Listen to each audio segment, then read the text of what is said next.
तो उसकी मदर की डेथ हो रखी होती है। क्या बात कर रहे हो? जो लड़की है वो वहाँ पे ज़िंदा है, वो नॉर्मली उसको लग रहा है कि उसकी मदर सो रही है, और जब उसके घर वाला, जब उसका हस्बैंड आता है उसको बोलता है, पुश करता है कि भाई उठ क्यों नहीं उठ रही है, तो उसकी भाई डेथ हो रखी होती है।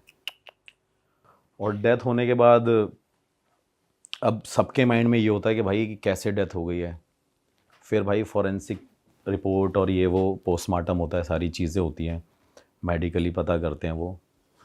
तो भाई उसके बाद पता करते हैं कि उसका ना गला घोट के उसे मारा गया है, जो उसकी वाइफ थी बंदे की। तो ये भी डाउट रहा तब तक कि ये बेटी तो नहीं कर सकती क्योंकि वो छोटी है, हाँ, गला कैसे गला दबाएगी? कैसे दबा देगी। लेकिन उनके माइंड में डाउट रहता है, वो हर जगह कैमरा वैमरा चेक कराते हैं। उस टाइम पे इतने कैमरा थे भी नहीं, जहाँ इक्का दुक्का पता चल गया वो चीज़ अलग है।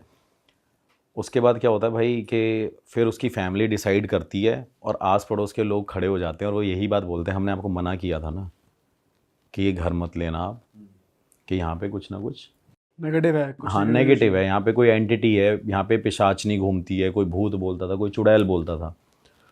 तो ये सारी बातें बोलने लग गए। बोलने के बाद फैमिली डिसाइड करती है कि अब हमें यहाँ से चले जाना चाहिए। तो भाई वो कहीं और शिफ्ट हो जाते हैं, जाके रेंट पे कहीं और ले लेते हैं। रेंट पे रहने के बाद हस्बैंड अकेला पड़ गया, बेटी और बेटा नॉर्मल हो रखे हैं।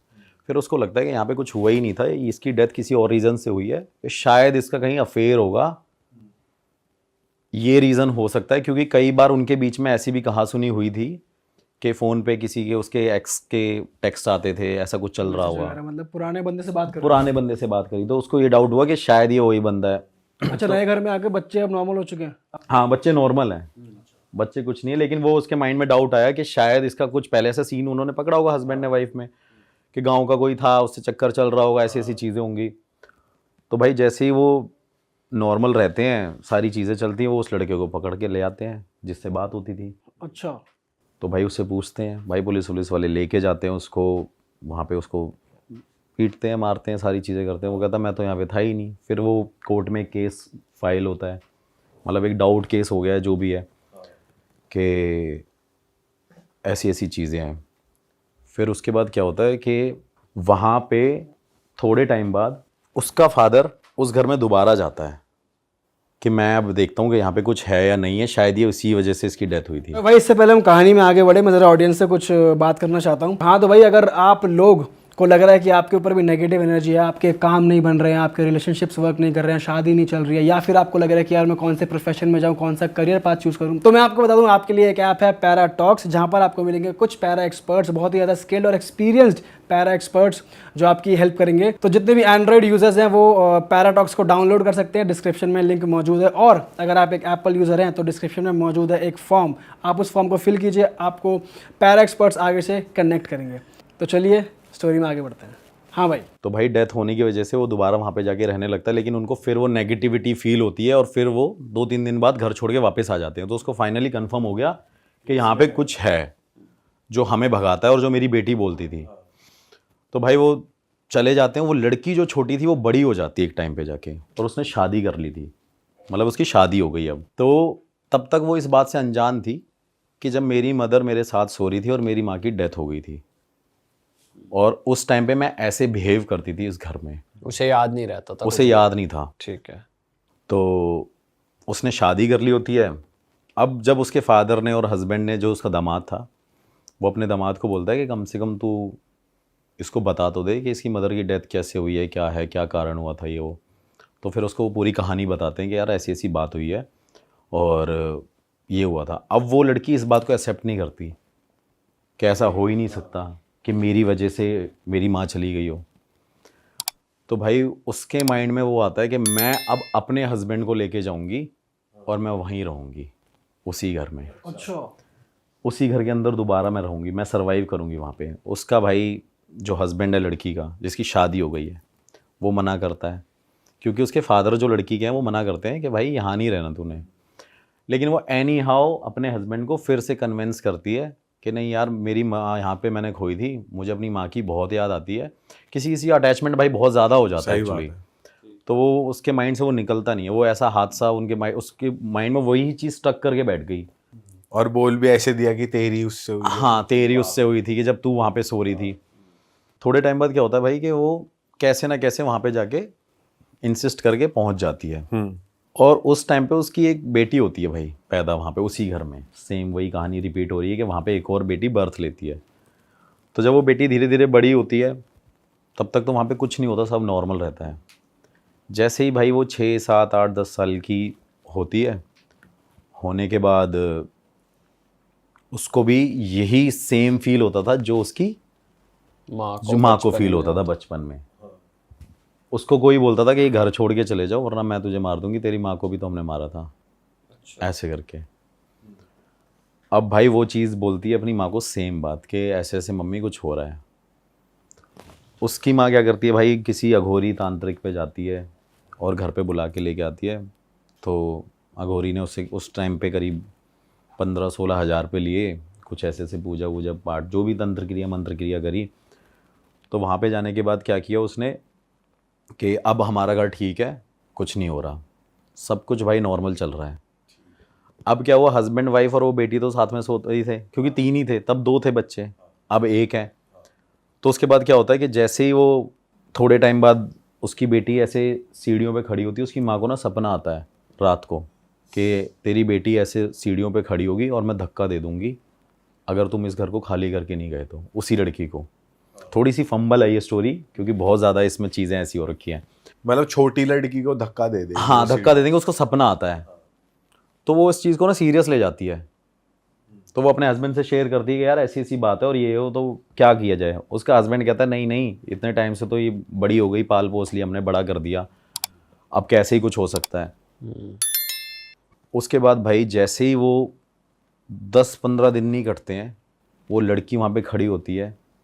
उस लड़की को स्टेयर से नहीं, छत से उसकी मदर ही जो वहाँ पे थी वही धक्का दे देती है भाई रात के टाइम पे।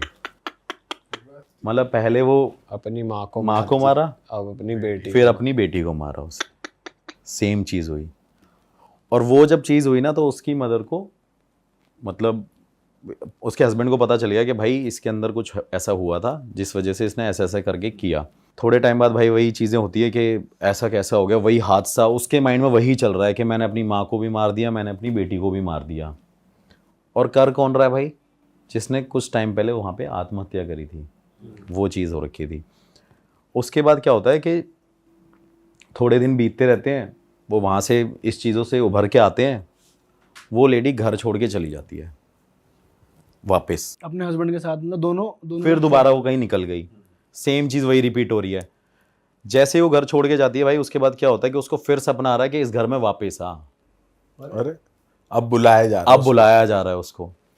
और जब मैंने ये कहानी सुनी भी, मतलब मैं इस लेडी से पर्सनली मिला हूँ इंदौर जाके अभी लास्ट ईयर। तो मैंने उसको बोला, मैंने बोला ठीक है मैम ऐसी ऐसी चीज़ें होंगी। तो वो कह रही मेरे साथ ऐसे ऐसे करके ये सारी चीज़ें हुई है। फिर भाई वो वहाँ पे जाती नहीं है, वहाँ पे अवॉइड करती है जाना। उसके बाद क्या होता है भाई, थोड़े टाइम बाद उसको ना वही सपना आता है कि मैं तेरे हस्बैंड को मार दूंगी, तू वापस घर में आ, क्योंकि अब जो भी यहाँ रहेगा ना, ये घर मैं खाली छोड़ने दूंगी, और जो भी यहाँ रहेगा उससे मैं मरवाऊंगी तेरे हाथों, क्योंकि अब फिजिकली तू ये सब काम करेगी, करवाने वाली मैं हूँ। अरे बाप रे। ये मतलब सुनने में तो ऐसा लगता है कि क्या ही है, लेकिन भाई ये उस औरत को जब मैंने देखा ना, मतलब अब तो उसकी एज भी काफ़ी हो रखी है क्या एज होगी लगभग उनकी? भाई, अब तो मेरे हिसाब से 45-44 अराउंड इतनी एज होगी उसकी। ओके। तो उसके बाद भाई उसको ज़बरदस्ती बुलाया कि अगर तू नहीं आई तो मैं तेरे हस्बैंड को भी मार दूंगी। भाई वो वहाँ के ना फिर रहने लग जाती है, और वो पता है क्या बोलती है कि मेरे को ये फोर्स करती है स्पिरिट, जो एंटिटी है, कि तू यहाँ पे टेनेंट रख के किराएदार बुला, और मुझे ना ऐसे ऐसे करके लोगों को मारना है। तो वो शॉक्ड हो जाती है। फिर भाई वो वाराणसी जाती है। उसके बाद वाराणसी जाती है, नॉर्मल सारी चीज़ें हो जाती हैं। नॉर्मल होने के बाद मतलब वो वहाँ जाके कुछ क्रिया वगैरह हाँ वही पूजा पाठ और यही सारी चीज़ें, क्योंकि इन दी एंड मेरे हिसाब से यही ऑप्शन बचते हैं इंसान के पास। डॉक्टर कुछ नहीं कर सकता, वो सारी चीज़ें कुछ कोई नहीं कर सकती। तो जैसे ही वो वहाँ पे उसको वो पूजा पाठ कराती है, वो वापस उस घर में फिर से आती है, क्योंकि उसको स्पिरिट वो बार बार अटैक कर रही है कि भाई तूने यहाँ आना है और तू टेनेंट बुला और मैं मारूंगी। उसका हस्बैंड उसको छोड़ जाता है लेडी को, अच्छा। कि भाई ये हो चुकी है पागल। तो उसको डाइवोर्स दे देता। हाँ, वो उसको छोड़ देता है। वो भाई लेडी वहाँ पे अकेली रहती है, और अकेली रहने के बाद क्या करती थी वो लेडी, मतलब वो नहीं करती थी, वो स्पिरिट कराती थी जब वो पॉजेस्ड हो जाती थी, कि वो लेडी वहाँ पे बच्चों को बुलाती थी और बोलती थी मेरे घर पे आओ, मेरे घर पे आओ, मेरे घर पे आओ। तो एक दिन क्या किया कि आस पड़ोस के सारे लोगों ने जैसे ही एक लड़की को अंदर एंटर करते देखा, मतलब हाथ पकड़ के ले जा रही थी, तो भाई सब ने मिल के उस औरत को वहाँ पे लिटरली मारा डंडों से, कि तू ये सब क्या कर रही है। ये औरत जब जब आती है तब यहाँ पे कोई ना कोई डेथ होती है, कोई ना कोई मरता है, और अब तू इस घर को, इस जगह को छोड़ के चली जा। भाई वो बंदी छोड़ के जाती ही नहीं है उस घर को। वो स्पिरिट ने उसे इतना कैद कर लिया है कि वो वहाँ पे जाएगी नहीं। फिर उसके बाद जो उस घर का, मतलब पहले जिस बंदे ने उसे सेल किया था, उसकी फिर ये स्टोरी थी कि वहाँ पे एक हस्बैंड वाइफ रहते थे, और हस्बैंड ने क्या किया था कि वहाँ पे एक औरत को और एक लड़की को, भाई शराब पीता था हस्बैंड, और पीने के बाद क्या कहते हैं, अपनी बेटी और वाइफ को जला के मार दिया था। तो वो कहती थी कि मैं यहाँ पे रहूँगी तो, लेकिन यहाँ किसी को बसने नहीं दूंगी मैं। मैंने कहा अच्छा, मतलब मैं वहाँ पे नॉर्मली ये कहानी सुन रहा था उससे फेस टू फेस। तो आप वो उस लेडी ने आपको सेम घर में बुलाया था, उसी घर में? हाँ, बता रहा हूँ, नहीं तब तक तो मैं होटल में ही मिला हूँ उससे। अच्छा अच्छा अच्छा। स्काईलाइन होटल है वहाँ पे एक, इंदौर में। मैं स्काईलाइन होटल में मिला था, वहाँ रेस्टोरेंट में। तो वहाँ पे जैसे ही मैं उससे मिला, उसने बताया कि मेरे से ये सारी चीज़ें होती रही है। फिर उसको ये ड्रीम आ रहा है कि भाई अब तू यहाँ पे ही रहेगी और तेरे को यहाँ से छोड़ के जाना नहीं है। घर वालों ने डिसाइड कर लिया कि भाई हमने इसे अलग कर दिया, फैमिली ने छोड़ दिया, आस पड़ोस वालों ने कर दिया। भाई उसने अपने आप को कैद रखा उस घर में। फिर जाके जब वो मेरे को मिली थोड़े टाइम बाद, जब उसने अपना पूजा पाठ दोबारा किया, पता नहीं मेहंदीपुर बालाजी, ऐसा कोई भाई मतलब दरबार नहीं था जो उसने ना छोड़ा हो। और उसके बाद भाई उसने क्या किया, लेडी ने मुझे उस घर में बुला लिया कि आपको इस घर में इन्वेस्टिगेशन करने आना है। भाई डर तो मेरे को भी लग गया कि यार यहाँ पे तो अगला नंबर मेरा तो नहीं अगला है, नंबर मेरा ही नहीं है। लेडी छत से धक्का दे कि भाई ये मेरे को ही धक्का दे दे। लेकिन मैं 3-4 लोगों को अपने साथ लेके गया कि फॉर अ सेफ्टी रीज़न आप घर के बाहर भी रहना, एक छत पे भी रहना बंदा। एक मेरा कैमरामैन और मैं वहाँ पे थे। ये स्टोरी उसने मुझे 1 साल पहले बताई थी। अभी 4 महीने पहले मैं वहाँ पे इन्वेस्टिगेशन करने गया था। अभी तक मैंने वो स्टोरी और वो वीडियो भी नहीं पोस्ट करी इस चक्कर में। और जब भाई मैंने वहाँ पे ये सारे सवाल पूछे अपने गैजेट के थ्रू कि आपको किसी ने मारा था और ऐसे ऐसे करके ये सारी चीज़ें जो हो रही हैं, क्या ये करने वाले आप ही हो? तो स्पिरिट के आंसर थे भाई हाँ। गैजेट में दिखाया आपके प्रॉपर? हाँ, प्रॉपर दिखाया कि भाई ये मैं ही हूँ जो मैं कर रही हूँ। मैंने उससे पूछा कि आप इस घर को छोड़ के नहीं जाओगे? करी नहीं, आप इस घर में हर एक इंसान को मारोगे जो यहाँ पे रहने आएगा? वो कहती हाँ। भाई अब वो लेडी वहाँ पे साथ में थी। जैसे ही वो लेडी, भाई इतनी सारी चीज़ें चल रही हैं और ज़्यादा टाइम नहीं हुआ शाम को भाई, क्योंकि डर तो था ही। मैं तो 9-10 बजे इन्वेस्टिगेशन कर रहा था, अंधेरा अंधेरा पूरा डार्क तो था ही, बड़ा सा घर था थोड़ा सा। और थोड़े टाइम बाद क्या हुआ भाई, उस लेडी ने मेरे को डिवाइस के ऊपर ही धक्का दे दिया बहुत तेज। और अच्छा, मतलब पीछे से उसने मुझे बहुत तेज हिट किया। अरे तेरी। और भाई मैं वो वहाँ पे गिर गया हूँ सामने। तो मेरे कैमरामैन ने उसकी तरफ देखा और वो कैमरामैन को कह रही है, ऐसे पकड़े कह रही तू घर छोड़ के चले जा, अगर ये घर छोड़ के तू नहीं जाएगा ना तो जितने लोगों सबको मार देंगे। और भाई मैंने वहाँ पे उसको, लेडी को मैंने ऐसे करके, मैं वही अपना गुरुजी का मंत्र और वो सारी चीज़ें करने लग गया। मैंने वो अपना निकाला धागा जो पॉकेट में था, मैंने ऐसे पकड़ के रखा। तब तक वो लेडी नॉर्मल, हाँ।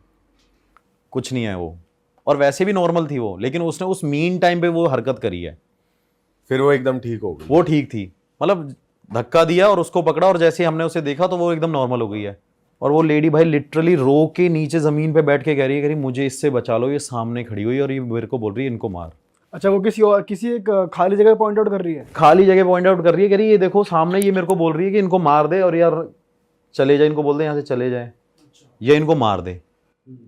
भाई मैं उस टाइम एकदम ब्लैंक हो गया। मैंने उस तरह देखा, और मैं ये भी देख रहा हूँ कि मेरे को मेरे गैजेट पे वो सारे आंसर्स मिल रहे हैं, लेकिन अब ये क्यों चाह रही है वो? फिर जैसे ही भाई मैं जैसे ही उस घर से एग्जिट किया, मैंने सबको बुलाया, मैंने बाहर चलते हैं। बाहर जाने के भाई बाद उसने बंदी ने डोर क्लोज किया अपना, वो बंदी भाई उस घर से ही नहीं निकली। मैं उसे फ़ोन करता रहा, उस बंदी ने फ़ोन भी नहीं उठाया। मैंने नेक्स्ट डे फ़ोन किया, मैं नहीं निकला। फिर मैं इंदौर से अपने वापस होटल में आ गया जिस लोकेशन से।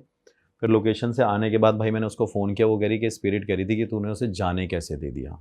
अरे मैं शॉक्ड हो गया, मैंने बोला यार ये तो बड़ा ही अलग चक्कर है। फिर अब मेरे को ये था कि भाई क्लाइंट ने मुझे पैसे भी दिए थे इन्वेस्टिगेशन के, जो भी मतलब एक्सपेंस लगता है जो भी। तो भाई उस लेडी के पास जब मैं वहाँ पे फिर मैंने फ़ोन वोन किया, वो भाई स्काईलाइन होटल पे दोबारा मेरे से मिलना ही, मेरे से कह रही मेरे को माफ़ कर दो, वो मेरे से ये बोल रही थी और ऐसी ऐसी बातें। फिर मुझे लगा शायद ये मेंटली डिस्टर्ब ना हो। तो मैंने बोला मैम आपके ना दिमाग में कोई कमी है, आपके दिमाग में कोई कमी है। बट आपने ऐसे क्यों बोला? क्योंकि अगर आपके गैजेट्स में भी अगर स्पिरिट के आंसर्स आ रहे हैं, मतलब एक्चुअली में वो उसको परेशान कर रही है स्पिरिट, हाँ, तो दिमागी रूप से तो वो फिर मेरे को एक डाउट होता है ना कि शायद इसके दिमाग में ही कोई कमी होगी, ये सबको धक्का ही दी जा रही है। लेकिन स्पिरिट ने तो आंसर दिया था कि ये मैं ही हूँ। लेकिन मैं क्रॉस चेक कर रहा था कि ऐसा ना हो कि भाई इसको भी कुछ कोई बीमारी लगी हो कि यही मारती हो या ऐसा कुछ करता हो, क्योंकि पहले के टाइम पे ऐसे लोग होते भी थे भाई, सन की लोग जो कहते हैं। तो उसके बाद मैंने जैसे ही भाई वहाँ पे उसको बोला कि आपके दिमाग में, वो भाई साहब मेरे को फ़ोन पे अपने सारी दिखा रही, कह रही मैंने अपना इलाज करा लिया है पूरा, मेरा हस्बैंड, मेरा फादर मुझे सब कुछ छोड़ के चले गए इस वजह से, क्योंकि ये स्पिरिट मेरे साथ लग रखी है। फिर भाई मैंने वही अपने गुरुजी को फ़ोन वोन किया, ऐसी ऐसी बात है। बस मैंने उनसे बस फ़ोन पे इतना बताया, वो कह रहे कि भाई उस घर में वो चीज़ है और तू वहाँ से निकल जा। और जब मैं भाई वहाँ से निकल के आ गया ना, उस लेडी का मेरे पास कम से कम, अभी इस वजह से मैंने वो वीडियो पोस्ट नहीं करी, उसने बोला कि अगर तू यहाँ पे नहीं आएगा तो मैं तुझे अपने आप बुला लूँगी कैसे भी। बट इस बारे में अभी हम बात कर रहे हैं, वो देखेंगी फिर नहीं बोलेंगी? चलो लोकेशन नहीं आई, वीडियो में उनकी शक्ल नहीं आई या कुछ नहीं आया, हाँ नहीं बोलेंगी क्या, बोलने को तो देखो भाई मैं मतलब इतनी तो पावर है यार कि ऐसे कोई कुछ नहीं कर सकता बुलाने को, वो तो बात है ही। लेकिन फिर मैंने उस लेडी से ये भी बात पूछी कि आप ये सब क्यों कर रहे हो, तो वो मेरे को यही बोल रही है मैं नहीं कर रही हूँ, ये वो करवा रही है। और उसका रीज़न सिर्फ यही है क्योंकि उसकी बेटी को मारा गया था और उस औरत को मारा गया था, तो वो यहाँ पे अब किसी को सुखी नहीं देखना चाहती। तो वो सबके बच्चों को मार रही है। वो भाई सबके बच्चों को जो भी वहाँ पे जा रहा है उसको रहने नहीं दे रही है। और सबसे बड़ी बात भाई उस प्रॉपर्टी के अंदर एक चीज़ ये है कि जिस दिन मैंने एंटर किया था फर्स्ट डे, जब मैं वहाँ पे गया था, तो मेरे ऊपर वाले बंदे ने मुझे बाद में बताया कि भैया वहाँ पे तो दो कौवे मरे पड़े थे। मैंने बोला ये तो पहले ही एक नेगेटिविटी का साइन है भाई कि आप यहाँ पे एंटर कर रहे हो। फिर भाई मैं वहाँ से निकल के आया और अभी तक उनसे कोई कांटेक्ट में नहीं हूँ मैं। तो जैसे भाई आप किसी इन्वेस्टिगेशन पे गए और गुरुजी ने मना कर दिया ये केस नहीं होगा हैंडल, तो आप छोड़ देते हो एज इट इज़ तभी, या कैसे? भाई मैं आपको बताऊं, गुरुजी ने ना, मतलब मैं इससे ज़्यादा बड़ी बात नहीं बोलूँगा, मेरे गुरुजी के पास, और देखो मैंने आज तक कभी भी उनको कोई प्रमोट भी नहीं किया, मैं एक वैसी भी बात बताता हूँ, वो बड़े लो ही हैं ना, वो फ़ोन चलाते हैं ना कुछ करते हैं, वो मैंने पहले भी बताया हुआ है भाई। उनके अंदर एक ये क्वालिटी है कि ऐसी कोई चीज़ नहीं है जो उन्होंने सॉर्ट ना करी हो। और इससे ज़्यादा बड़ी बात नहीं बोलता हूँ, मेरे फ़ोन पे अभी आपको दिखाऊंगा पर्सनली, 5 दिन पहले एक फ़ोन आया और एक मेरे भाई यहाँ पे काउंसलर भी हैं इधर साउथ दिल्ली की साइड में, तो उनका मेरे पास फ़ोन आया और फ़ोन आने के बाद वो मेरे से सीधा बोलने लगे कि भाई एक आदमी है, उनको ना आपके गुरुजी से मिलना है। तो मैंने कहा ठीक है मिल लेते हैं। तो जब भाई पता चला ना, तो वो एक, अरे वाह, आपने ये वीडियो यहाँ तक देख ली भाई, तुमने हमारी मेहनत सफल कर दिया, तुम ही लोग हो असली रियल हिट। और अगर आपको बहुत मज़ा आ रहा है ऐसी क्लिप्स में, ऐसी वीडियोस में, तो फटाफट जाइए प्लेलिस्ट पे बिंज वॉच कीजिए और सारी वीडियोस देख डालो और मौज काटो। That is it. हम मिलेंगे नए पॉडकास्ट में, नए क्लिप में। Till then bye bye, see you, take care, do subscribe.